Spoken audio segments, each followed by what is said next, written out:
अप्रैल सन 1984 में संजय प्लेस का शोरूम पूरी तरह तैयार हो चुका था और देश में टेलीविज़न की शुरुआत एक क्रांति के रूप में हुई। चंद्रकिरण बिल्डिंग 33/2 का ये शोरूम मेरे व्यापार के लिए मील का पत्थर साबित हुआ। शोरूम का फर्नीचर बनवाने में लगभग 2 महीने लग गए। अभी तक संजय प्लेस में ट्रांसफार्मर नहीं लगा था, इसलिए बिजली का कनेक्शन उपलब्ध नहीं था। हमने जनरेटर लगाकर 8 जुलाई सन 1984 को बड़ी धूमधाम से संजय प्लेस में श्री गणेश जी और लक्ष्मी जी का पूजन कर उसका उद्घाटन अमर उजाला के संपादक द्वारा करवाया और उसमें शहर के सभी गणमान्य व्यक्ति शामिल हुए। हमारा संजय प्लेस में खुलने वाला पहला शोरूम हमारा ही था। उसी बिल्डिंग में स्टेट बैंक ऑफ पटियाला ने अपनी ब्रांच खोली। इससे हमें बड़ी मदद मिली। हमने इसमें वेस्टर्न टीवी की रिटेलिंग शुरू की।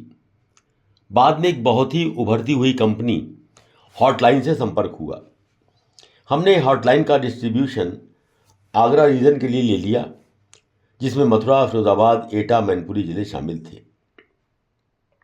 हॉटलाइन एक आधुनिक तरीके से काम करने वाली कंपनी थी और उन्होंने एक 10 लाख रुपए की IRLC खोलने के लिए आग्रह किया। हमारा अकाउंट SBI के अलावा पंजाब नेशनल बैंक में भी था, लेकिन उसका ब्रांच मैनेजर ये नहीं जानता था कि IRLC क्या चीज़ है।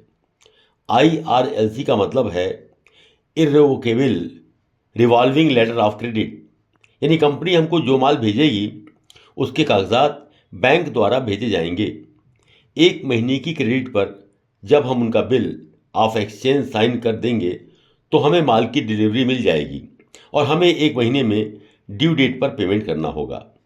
पेमेंट करते ही फ्री लिमिट अगले कंसाइनमेंट के लिए खाली हो जाएगी और ये क्रेडिट रिवॉल्व करती रहेगी। इसका मतलब था कि हमें 1 महीने की क्रेडिट मिल रही थी, लेकिन हमारी बैंक को इस क्रेडिट के लिए गारंटी देनी थी। उसके लिए हमारी बैंक हमसे अच्छा खासा चार्ज करती थी। हॉटलाइन ने इस खर्च का आधा भाग सहन करने का जिम्मा लिया, बाकी आधा खर्चा हमें सहन करना था। पंजाब नेशनल बैंक के मैनेजर ने अपनी ज़िंदगी में ऐसी RLC पहली बार खोली थी, लेकिन हमारे लिए यह वरदान साबित हुई। हमारी नगद रुपए की तरलता यानी कैश लिक्विडिटी बहुत अच्छी हो गई और बिक्री में आशातीत वृद्धि हुई। ये लाइन हमें कैलकुलेटर के बराबर ही मुनाफा देने वाली थी। उसी समय Krishna India private limited Noida में एक फर्म खुली, जो जापान से नेशनल टीवी, VCR और VCP का सेमी फिनिश्ड प्रोडक्ट का इंपोर्ट करती थी, फिर उसको कृष्णस के ब्रांड नेम से बेचती थी। हमने कोशिश करके इसका वितरण आगरा क्षेत्र के लिए ले लिया, क्योंकि हमारे पास नगद रुपए की कमी रहती थी। तो जो सिस्टम हॉटलाइन से सीखा था IRLC पर माल लेने का, उसके लिए भी कृष्णस से आग्रह किया और उन्होंने हमारा आग्रह स्वीकार किया और बैंक के सारे चार्ज हमें ही वहन करने के लिए कहा। हमने 12 लाख की IRLC कृष्णस के पक्ष में PNB में खोली और हमारा काम सुचारू रूप से चलने लगा। VCP और VCR की उस समय खूब मांग थी और हमारे डीलर्स में बहुत बड़े बड़े आगरा और बाहर के व्यापारी शामिल हुए। सारी कंज्यूमर ड्यूरेबल की उत्पादों की पूरी रेंज पूरी होने से हमारे व्यापार की गति 4 गुना बढ़ गई और आगरा में हम रेफ्रिजरेटर और इलेक्ट्रॉनिक्स में प्रथम श्रेणी में पहुंच गए। 1 वर्ष पूरा होने पर हमारी प्रगति पर हॉटलाइन और कृष्णस कंपनी दोनों ही आश्वस्त थे और दोनों कंपनियों ने IRLC पर पूरा खर्चा स्वयं वहन करने स्वीकार कर लिया। ये तो हमारे लिए बहुत अच्छी खबर थी। साथ ही हमारी वर्ष भर की बिक्री पर कृष्णस ने 1,05,000 रुपये का बोनस भी दिया और हॉटलाइन ने सिंगापुर जाने के लिए ट्रिप का अपनी तरफ से आयोजन किया, जिसमें मैं, मेरी पत्नी और आलोक हॉटलाइन के ब्रांच मैनेजर के साथ, जिसमें अन्य डीलर्स भी शामिल थे, बैंकॉक और सिंगापुर के 10 दिन की ट्रिप पर गए।